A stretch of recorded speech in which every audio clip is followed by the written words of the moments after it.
সম্মানীয় দর্শকবৃন্দ, কৃষক ভাইদের জন্য সুখবর।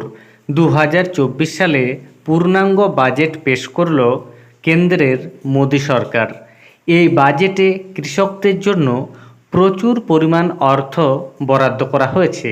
এর ফলে কৃষকরা কী কী সুবিধা পেতে চলেছেন এবং পিএম কিষাণ সম্মান নিধি যোজনার টাকা কত বাড়তে চলেছে সেই সংক্রান্ত গুরুত্বপূর্ণ আপডেট রয়েছে আপনাদের জন্য।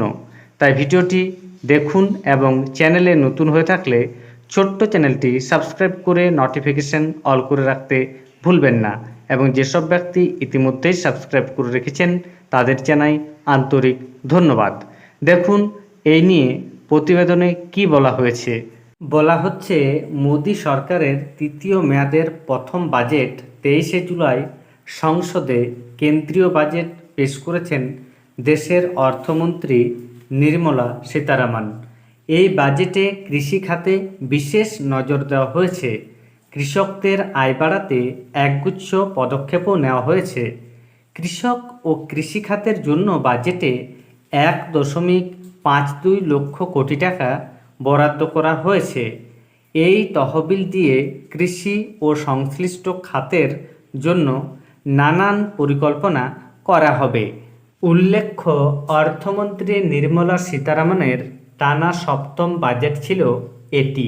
বিজেপি সরকারের এই বাজেট থেকে কৃষকদের অনেক প্রত্যাশা ছিল, সেই প্রত্যাশায় বজায় রেখেছে কেন্দ্র। নির্মলা সীতারামন এদিন কৃষকদের জন্য বেশ কয়েকটি পরিকল্পনার কথা বলেছেন।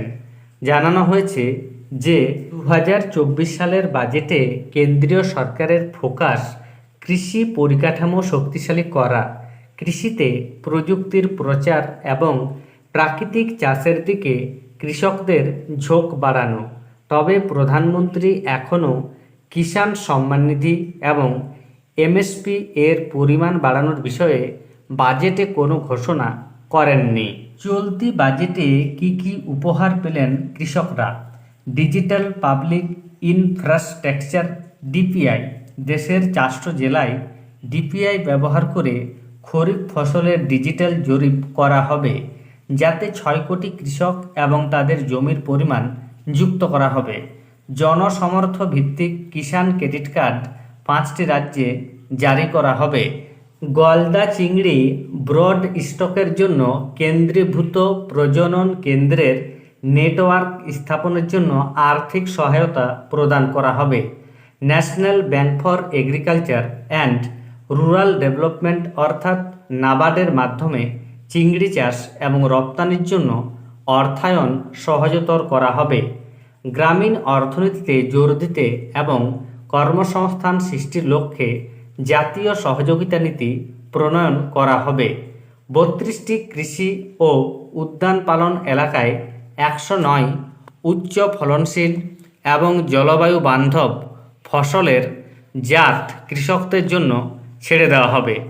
প্রয়োজন পড়লে বায়ো ইনপুট রিসোর্স সেন্টার স্থাপন করা হবে। সার্টিফিকেশন ও ব্র্যান্ডিংয়ের মাধ্যমে সারা দেশের কৃষককে প্রাকৃতিক চাষের বিষয়ে শেখানো হবে। এই বাজেট প্রসঙ্গে কি বলেছেন অর্থমন্ত্রী? বাজেটে কৃষিখাত নিয়ে ভাষণ দেওয়ার সময় অর্থমন্ত্রী বলেছেন, আমরা কৃষকদের প্রতি বিশেষ গুরুত্ব দিচ্ছি। কৃষকদের আয় বাড়ানোই আমাদের প্রচেষ্টা। এছাড়া সব ফসলের ক্ষেত্রেও দেশকে স্বাবলম্বী করতে হবে। তিনি বলেন, আমরা প্রাকৃতিক কৃষিকেও প্রচার করব। অর্থমন্ত্রী বলেন, প্রাকৃতিক চাষের উপর সরকারের জোর দেওয়া হবে। এ কারণে আগামী 1 বছরে 2 কোটি কৃষককে সহায়তা দেওয়া হবে। মাছ চাষ, ডাল ও তৈলবীজের জন্য মিশন চালানো হবে। ফসলের মজুদ ও বাজারজাতকরণ জোরদার করবে। তিনি আরও বলেন, আমরা গ্রামীণ অর্থনীতির উপর জোর দেব এবং স্থানীয় পর্যায়ে কর্মসংস্থান সৃষ্টিকে অগ্রাধিকার দেওয়া হবে। প্রধান ভোক্তা কেন্দ্রের কাছে সবজি উৎপাদন ক্লাস্টার তৈরি করা হবে। উচ্চ ফলনশীল ফসলকে অগ্রাধিকার দেওয়া হবে। এছাড়া তেল উৎপাদনে দেশকে স্বাবলম্বী করতে হবে। অর্থমন্ত্রী বলেন, আমরা সবজি উৎপাদন, মজুদ ও সরবরাহ চেন শক্তিশালী করতে চাই।